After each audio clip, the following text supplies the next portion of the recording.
আজকের রেসিপি কমলা কাতলা। তো কমলা কাতলা বানাবার জন্য আমি এখানে 300 গ্রাম কাতলা মাছ নিয়েছি। কাতলা মাছটা ভালো করে ধুয়ে আমি নুন ও হলুদ পরিমাণ মতন দিয়ে মাখিয়ে রেখেছিলাম আধা ঘন্টা। এবার মাছটা রান্না করে নেব। একটা কড়াই বসিয়ে দিলাম। কড়াই পরিমাণ মতন সর্ষের তেল দিয়ে দেবো আমি। তেলটা ভালো করে গরম করে নেব, নাহলে মাছগুলো কড়াইতে লেগে যেতে পারে। তেলটা ভালোভাবে গরম হয়ে গেছে। এবার আমি মাছগুলো দিয়ে লাল লাল করে ভেজে তুলে নেব।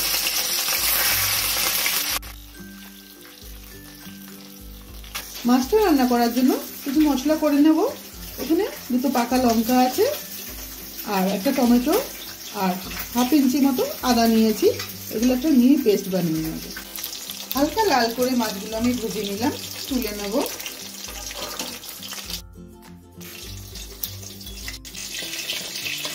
কড়াইতে পরিমাণ মতন তেল দিয়ে তেলটা গরম হলে পরে এর মধ্যে কিছু ফোড়ন দেবো আমি। একটা তেজপাতা, একটা শুকনো লঙ্কা, কিছু গোটা জিরে ফোড়ন দিয়ে দিলাম। আর দিয়ে দেবো কিছু ক্রাশ করা গোটা গরম মশলা। হাফ ভেঙে দিয়েছি আমি, খুব ভালো একটা ফ্লেভার বেরোবে। মশলাগুলো ভাজা ভাজা হয়ে গেলে খুব ভালো যখন একটা গন্ধ বেরিয়ে যাবে, এই পর্যায়ে চলে আসলে পরে যে মশলাটা মিক্সিতে করে নিয়েছিলাম সেই মশলাটা আমি দিয়ে দেবো।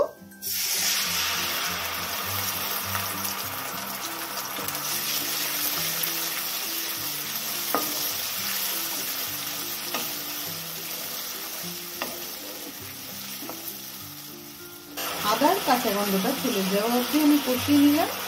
এবং এর মধ্যে আরো কিছু মশলা আমি দিয়ে দেবো। স্বাদ মতো নুন দেব, হলুদ গুঁড়ো, জিরে গুঁড়ো, ধনে গুঁড়ো, এগুলো সবই ছোট চামচের 1 চামচ করে আমি দিচ্ছি। লঙ্কা গুঁড়ো, কাশ্মীরি লঙ্কার গুঁড়ো। কাশ্মীরি লঙ্কার গুঁড়ো একটু বেশি করে দিলাম, কালারটা খুব ভালো হবে দেখতে। সব মশলার সাথে আরো একবার ভালো করে কষিয়ে নেব।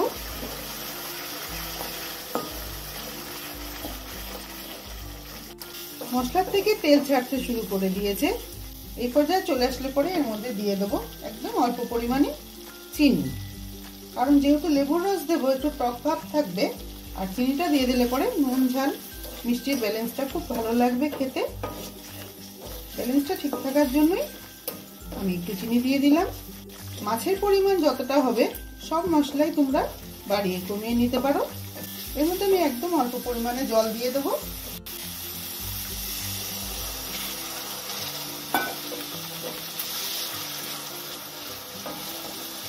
লেবুর রসটা কিন্তু একটু পরেই দিতে হবে, একটু আগেই দিয়ে দেওয়া যাবে না। কালারটা দেখো কত সুন্দর এসছে।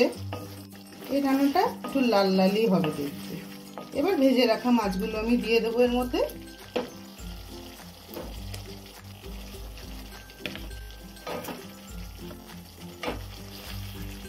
মশলাগুলো ভালো করে মাছের মধ্যে মাখিয়ে দেবো আমি।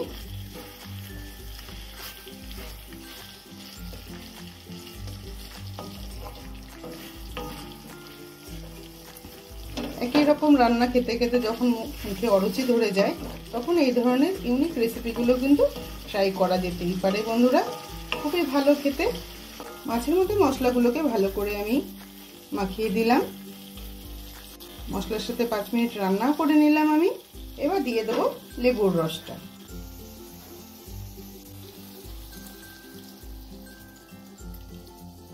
এখানে একটা লেবু আছে, একটা লেবুর রস দিয়ে দিলাম। যেহেতু মাছটা অল্প, আমি বললাম প্রথমে, যার মাছ যতটা হবে সেই পরিমাণে তোমরা সব মশলাই বাড়িয়ে কমিয়ে নিতে পারো।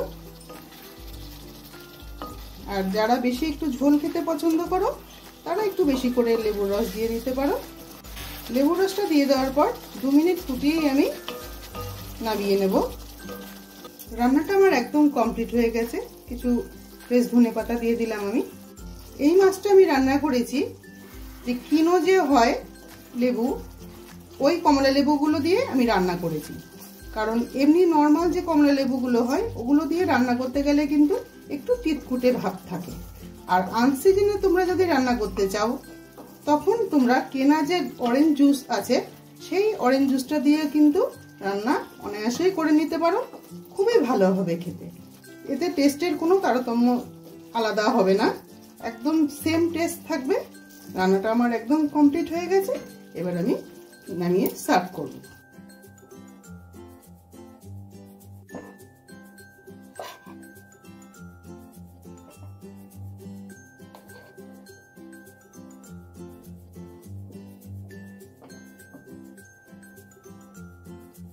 একটা ইউনিক রেসিপি তৈরি হয়ে গেল, কমলা কাতলা। ভিডিওটা ভালো লাগলে অবশ্যই একটা লাইক করে দিও। তুমি যদি আমার চ্যানেলে নতুন বন্ধু হয়ে থাকো তাহলে একটা সাবস্ক্রাইব করে দিও।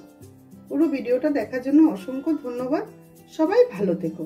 দেখা হচ্ছে পরের এপিসোডে।